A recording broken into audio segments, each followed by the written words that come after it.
ఏదైనా మనకి ఎదురయ్యే వాటికి మనం స్పందిస్తున్నాం చూడు, ఆ స్పందనలు మనలో ఏమున్నాయో మనకు బయలుపరుస్తాయి.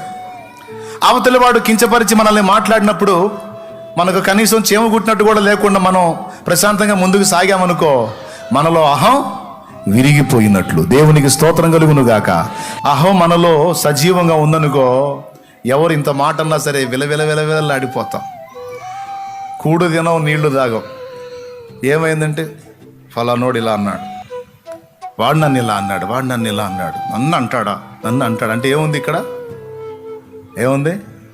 యా, అది విరిగిపోయినోడు పట్టించుకుంటాడా?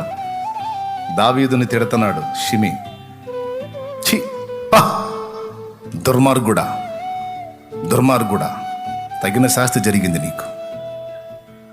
సౌలు రాజుకు నువ్వు చేసిన దుర్మార్గానికి నీకు న్యాయం జరిగింది. ఎవరికి దుర్మార్గం చేశారు?